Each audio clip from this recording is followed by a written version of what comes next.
Bonjour à tous, bienvenue dans cette dernière pause de la série des 40 jours que l'on a pu passer ensemble. Ça a été vraiment un plaisir avec les autres pasteurs de vous apporter ces petites méditations. J'espère que ça vous a fait du bien, que ça vous a interpellé, que ça vous a travaillé, que ça vous a encouragé, que ça vous a fortifié et que la parole de Dieu vous a transformé de l'intérieur. Pour finir ce parcours, je vous propose de prendre le psaume 112 qui va nous parler de vivre avec la crainte de Dieu. Et oui, parce que pendant ces 40 jours, on a pu considérer qui est Dieu, s'arrêter un peu dans notre flot du quotidien et de se dire, mais en fait, notre pression environnante, notre monde habituel peut s'écrouler, se changer en un instant, mais la seule chose qui demeure, c'est Dieu. Et du coup, c'est avec la crainte de Dieu que nous sommes invités aussi, la Bible nous invite à vivre dans la crainte de Dieu. Et pour ça, je vais vous donner un exemple. C'est l'exemple de deux étudiants qui à la fin auront un examen à passer. Et il y en a un des étudiants qui va vivre en prenant en compte cette réalité de l'examen. Et du coup, il va travailler régulièrement, il va être serein pour arriver à l'examen. Et finalement, il va le réussir et puis ça va lui permettre d'ouvrir des portes pour sa vie professionnelle et pourra jouir du bénéfice de son travail pendant le reste de sa vie. L'autre étudiant ne va pas vivre en prenant en compte la réalité de l'examen, il va simplement dire « Ok, j'ai travaillé dur pour rentrer dans cette grande école, maintenant c'est bon, je suis étudiant, je peux me la couler douce, je peux en profiter. » Et finalement, il va vivre sans prendre en compte la réalité de l'examen final et va peut-être même le rater. Et ça, c'est pour nous dire que, est-ce qu'on est en train de vivre en prenant en compte la réalité de Dieu? C'est ça la crainte de Dieu. La crainte de Dieu, c'est vivre en sachant que le vrai référentiel, la seule référence valable, c'est Dieu. Et est-ce qu'on vit en prenant en compte cette réalité dans notre quotidien? Alors, avant de lire le psaume 112, une petite introduction, c'est que le psaume 111 et 112 sont liés ensemble. Le psaume 111 va nous montrer que la crainte de Dieu, ce n'est pas simplement la crainte d'un jugement ou d'un examen final.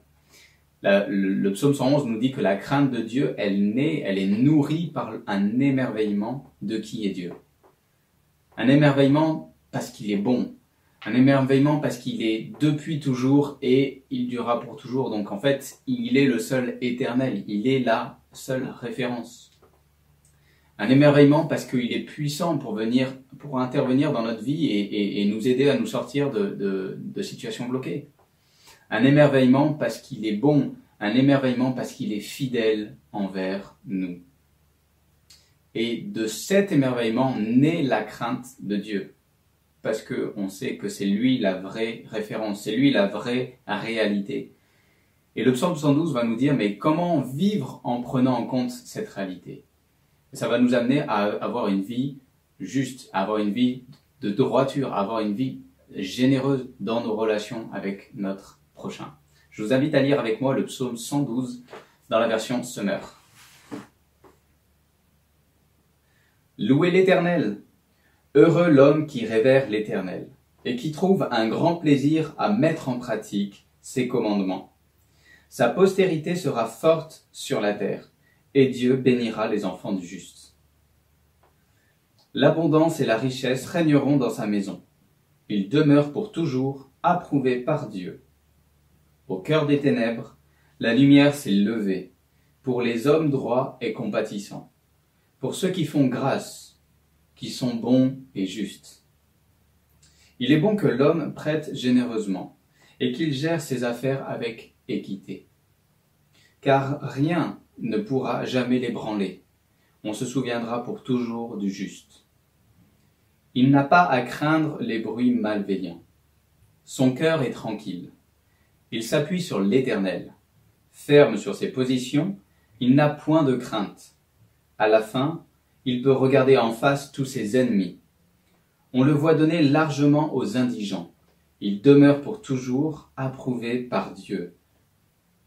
Honoré de tous, il peut relever la tête. Le méchant en est témoin, il s'enrage et il s'aigrit.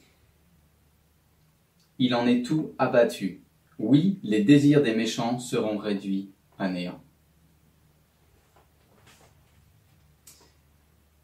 De la même manière que Dieu est la réalité et le référentiel, parce qu'il demeure, vivre dans la crainte de Dieu, c'est vivre en prenant en compte que Dieu est notre référence. Et on voit que celui qui vit comme ça, il demeure.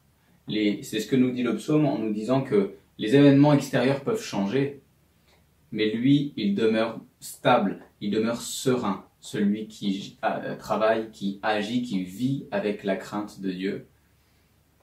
Et cela peut se voir même dans le travail, en fait. Lorsque on travaille avec les principes de droiture, de justice, de vérité, on peut être serein parce que même si les directeurs au-dessus de nous peuvent se succéder, on peut avancer serein en étant droit dans nos bottes. Si on vit selon ces principes de générosité, de bonté, de droiture, alors même ce que nous dit la parole de Dieu, c'est que même ceux qui peuvent nous dire « mais non, tu ferais mieux de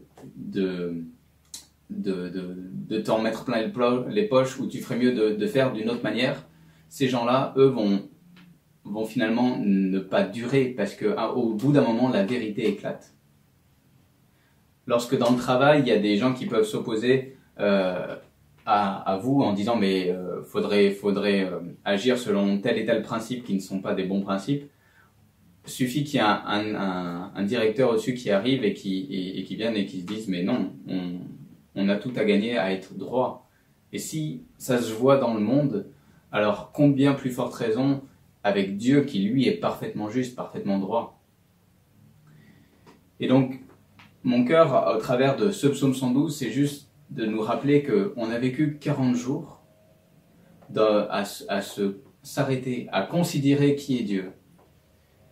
Et alors que progressivement notre quotidien va reprendre sa place, est-ce que on va se laisser reprendre par nos anciennes habitudes? Est-ce que on va laisser le flot du quotidien nous dicter la manière avec laquelle on doit vivre?